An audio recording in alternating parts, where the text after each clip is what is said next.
is this all light and no heat, Jimmy? What ultimately is going to happen? Just more sideshows? Congress, they yell at people, they grandstand, and then nothing actually changes? Or will they enact meaningful policy changes here?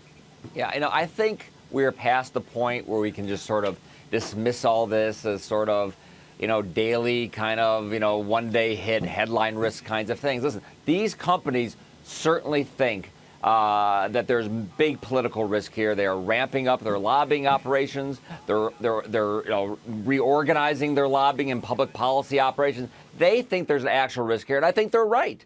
I think the antitrust risk is real. I don't think it's as real for a company like Amazon, even though that was really the focus of that antitrust hearing yesterday, particularly Amazon and Facebook.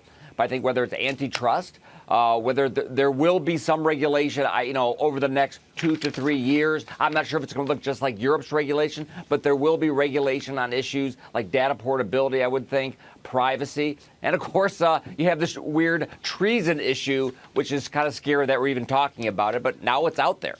Yeah, it certainly is out there, Cyrus. And, of course, that's from Peter Thiel, very well-known guy, but a Facebook board member, the founder of Palantir, a security firm. So he would actually have a reason to maybe kind of criticize Google. Did you find his comments out of line in any way?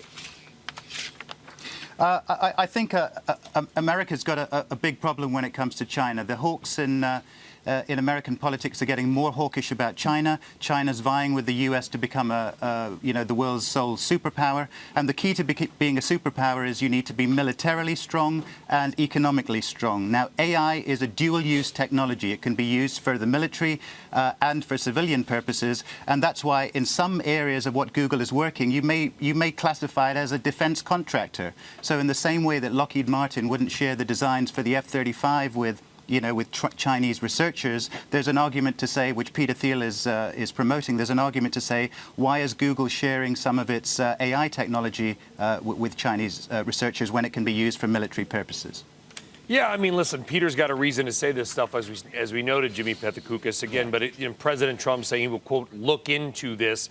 What do you think looking into it? Do you think that the U.S. government or Trump has the political desire or the political will or the political ability, or maybe Congress for that matter, to really take a deep dive into Google or anyone else for that matter? Well, I think the president does. Perhaps it'll be the CIA or FBI, as Peter Thiel recommended. But the president has attacked Google in the past. He's accused them of rigging their search results. So sort of the reservoir of goodwill that Google has with President Trump is very, very low. And listen, yesterday I was on Twitter. I was tweeting with the chief of staff of Senator Josh Hawley of Missouri, a Republican critic of Google. And he mentioned the bias issue. That's kind of a longstanding Republican criticism. Then he mentioned privacy, a longstanding Democratic criticism. And he mentioned China.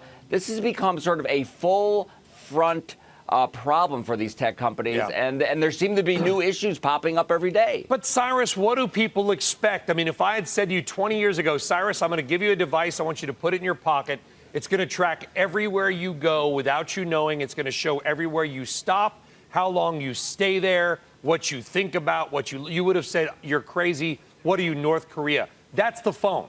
We do it willingly. Nobody's forced to be on Twitter or Facebook or use Google Maps, but we do it. Does anyone have a case against these companies when this is all self-directed? I don't need to have this, but I do. People have agency. Yeah, I think the biggest issue now for tech companies is they don't have one regulator coming after them on antitrust issues like IBM and Intel did 25 years ago. They got 10 regulators coming after them on national security issues, data privacy, obstruction of justice, all types of things. So they really need to be worried.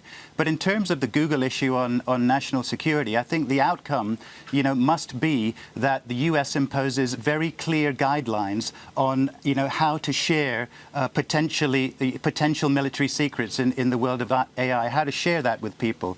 The U.S. has a very open source view to academia when it comes to technologies like 5G, AI, augmented reality, and there needs to be clear barriers because otherwise military-grade AI technology could leak out of the USA because researchers in U.S. universities are working with researchers in Chinese universities in a way that they would never leak out of China.